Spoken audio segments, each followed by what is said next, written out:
महाभागवत महापुराण प्रथम खंड षष्ठ स्कंद अथ त्रयोदशोध्याय इंद्र पर ब्रह्म हत्या का आक्रमण। अब हिंदी में अनुवाद।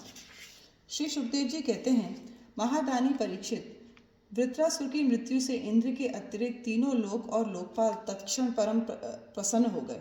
उनका भय, उनकी चिंता जाती रही। युद्ध समाप्त होने पर देवता, ऋषि, पितर, भूत, दैत्य और देवताओं के अनुचर गंधर्व और इंद्र से बिना पूछे ही अपने अपने लोक को लौट गए। इसके पश्चात ब्रह्मा, शंकर और इंद्र आदि भी चले गए।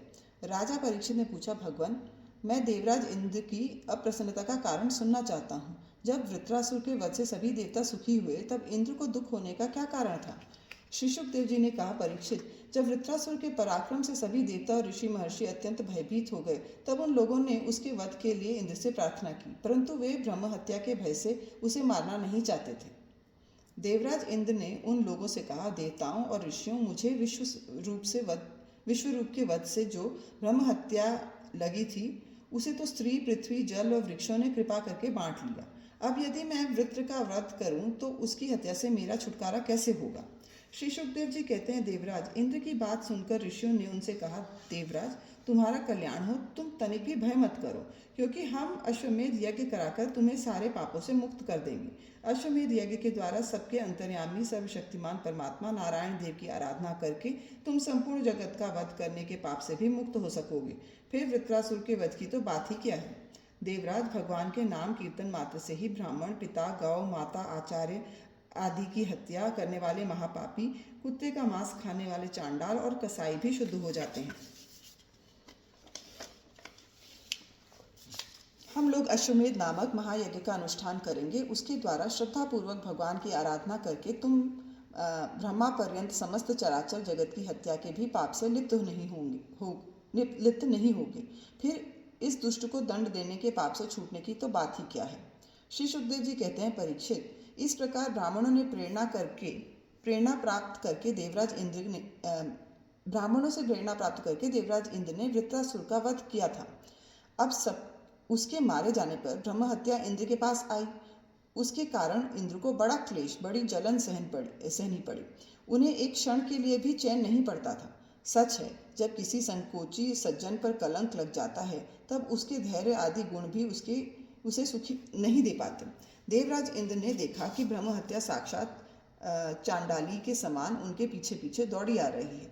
बुढ़ापे के कारण उसके सारे अंग कांप रहे हैं और क्षय रोग उसे सता रहा है। उसके सारे वस्त्र खून से लथपथ हो रहे हैं। वे अपने सफ़ेद सफ़ेद बालों को बिखेरे ठहर जा इस प्रकार चिल्लाती आ रही है। उसकी श्वास के साथ मछली किसी दुर्गंध आ रही है, जिसके कारण मार्ग भी दूषित हो जा रहा है।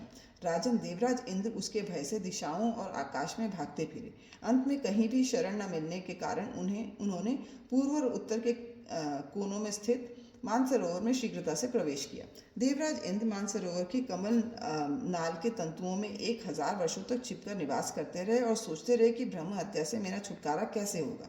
इतने दिनों तक उन्हें भोजन के लिए किसी प्रकार की सामग्री न मिल सकी, क्योंकि वे अग्नि देवता के मुख से भोजन करते हैं और अग्नि देवता जल के भीतर कमल तंतुओं में आ नहीं सकते। जब तक देवराज इंद्र कमल तंतु में रहे, तब तक अपनी विद्या, तपस्या और योग बल के प्रभाव से राजा नहुष स्वर्ग का शासन करते रहे। परंतु जब उन्होंने संपत्ति और ऐश्वर्य के मद से अंधे होकर इंद्र पत्नी शची के साथ अनाचार करना चाहा, तब शची ने उनसे ऋषियों का अपराध करवाकर उन्हें शाप दिला दिया, जिससे वे सांप हो गए। तदनंतर अब सत्य के परम पोषक भगवान का ध्यान करने से इंद्र पाप नष्ट प्राय हो गए। तब ब्राह्मणों के बुलवाने पर वे पुनः स्वर्गलोक में गए।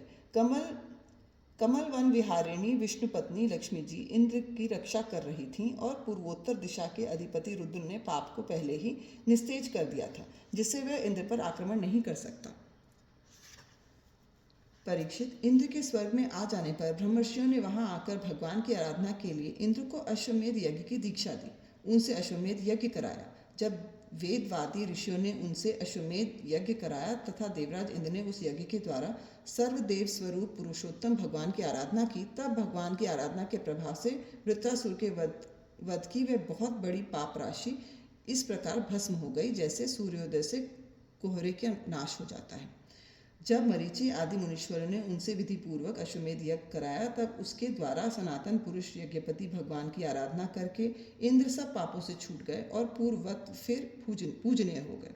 परीक्षित, इस श्रेष्ठ आख्यान में इंद्र की विजय, उनकी पापों से मुक्ति और भगवान के प्यारे भक्त वृत्रासुर का वर्णन हुआ है। इसमें तीर्थों को भी तीर्थ बनाने वाले भगवान के अनुग्रह आदि गुणों का संकीर्तन है। ये सारे पापों को धो बहाता है और भक्ति को बढ़ाता है। बुद्धिमान पुरुषों को चाहिए कि वे इस इंद्र संबंधी आख्यान को सदा सर्वदा पढ़ें और सुनें। विशेषतः पर्वों के अवसर पर तो अवश्य ही इसका सेवन करें। ये धन और यश को बढ़ाता है, सारे पापों से छुड़ाता है और शत्रु पर विजय प्राप्त कराता है तथा आयु और मंगल की अभिवृद्धि कराता है। इति श्रीमद्भागवते महापुराणे पारमहंस्यां संहितायां षष्ठस्कन्धे इंद्र विजयो नाम त्रयोदशोऽध्यायः।